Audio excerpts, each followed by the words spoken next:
तो मैं 2 ongoing anime देख रहा था जिनके करंट सीजन्स समाप्त हो चुके हैं। पहला है My Hero Academia season 6 with 25 episodes.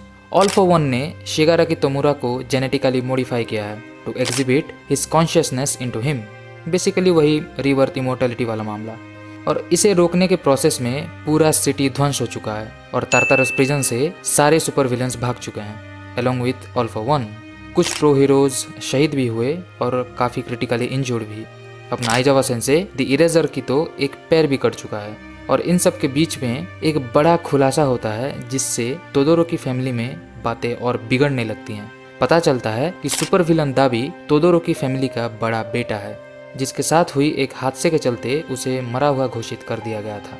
पर जब उसने पूरे शहर के सामने बताया कि कैसे उसके बाप प्रो हीरो एंडेवर ने उसके ऊपर अपना सपना थोपना चाहा, जिसके चलते आज वो एक मॉन्स्टर बन चुका है, सारे शहर के लोगों के बीच में प्रो हीरोज के लिए रिस्पेक्ट और ट्रस्ट खत्म सा हो गया। जिसके चलते एक्सट्रीमिस्ट सर्वेलियन ग्रुप्स का निर्माण हुआ जो कि खुद को छोटे मोटे सुपर विलन से बचाना आरंभ कर चुके हैं। इसी दौरान इजुको मिडोरिया अपने कोमा में पिछले 8 वन फॉर ऑल यूजर्स के कॉन्शियसनेस के साथ पावर असेसमेंट का डिस्कशन करता है कि कैसे वो लोग ऑल फॉर वन को रोक सकते हैं इससे पहले कि ऑल फॉर वन शिगाराकी तोमुरा के बॉडी में फुल्ली अवेकेंड हो जाए। और भाई साहब, इसके बाद इजुको मिडोरिया का जो विजिलेंटी डेकू वाला आर्क था ना क्या ही कहें। ही बेसिकली बिकेम ओवरपावर्ड। जहां इस इवेंट से पहले माइटी स्ट्रेंथ और ब्लैक क्विप कोर्स को मैनेज करना उसके लिए मुश्किल था, अब लौंडा एक साथ 5-5 कोर्स कंट्रोल कर रहा है, that to be like a piece of cake. पर क्योंकि ऑल फॉर वन ने उसे टारगेट किया था तो अभी डेकू एमएचए छोड़ के ऑल माइट, एंडेवर, हॉक्स और बेस्ट जिनिस्ट के साथ मिलकर डेस्ट्रॉयड सिटी में विलन्स के साथ अकेले डील करते हुए ऑल फॉर वन के हाइडआउट के लिंक्स भी ढूंढ रहा है। और इस पूरे प्रोसेस में ही literally has become a monster. वो इमोशंस, वो मॉरल कोड्स उसके अंदर से मानो जैसे मर से गए हैं। यहाँ तक कि वो अपने दोस्तों को और माँ तक को इग्नोर करने लगा था along with All Might because of that one line All Might said। पर अंत में प्रिंसिपल के सहमति से पूरे क्लास ए ने मिलके जैसे तैसे एड़ी चोटी जोड़ के डेकू को एमएचए ले ही आए। और इस एपिसोड में तुम देखना कि एक हीरो क्या होता है, जिसे कि ओचाकुचान यानी कि अपनी प्रो हीरो उराविटी ने काफी बेहतरीन तरीके से हैंडल किया। और वो जो एक प्रो हीरोज के साथ सिटीजन्स का ट्रस्ट इशू था ना, वो भी काफी हद तक ठीक हुआ। और फिर हीरो किलर स्टेन भी ऑल माइट से मिलता है और एक ऐसा इन्फॉर्मेशन देता है जिससे पता चलता है कि आने वाले 3 दिनों में शिगाराकी का बॉडी अवेकेंड हो जाएगा।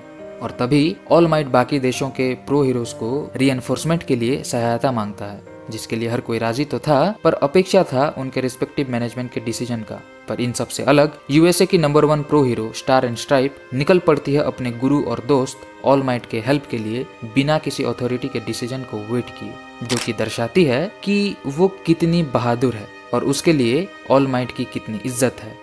और आगे की स्टोरी सीजन 7 में। फिर दूसरा एनिमे है blue lock season 1 with 24 episodes.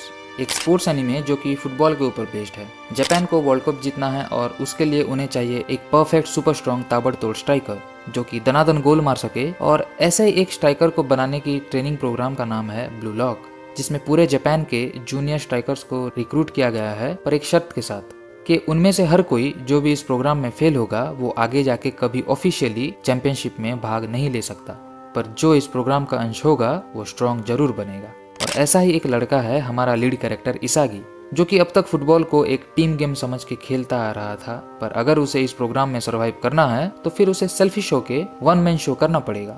तो क्या लगता है कि अपना इसागी वर्ल्ड्स बेस्ट स्ट्राइकर बन पाएगा? खैर, उसके लिए तुम्हें तो ये एनिमे देखना पड़ेगा जो कि काफी अच्छी है। जो इंटेंस सिचुएशन से बिल्ड करती है वो भी काफी अच्छे होते हैं और उसके आउटकम्स भी। तुम्हें इसमें काफी सारे इंटरेस्टिंग कैरेक्टर भी देखने मिल जाएंगे, जिसमें से मेरे पसंदीदा हैं बाचिरा, रिन और बारो।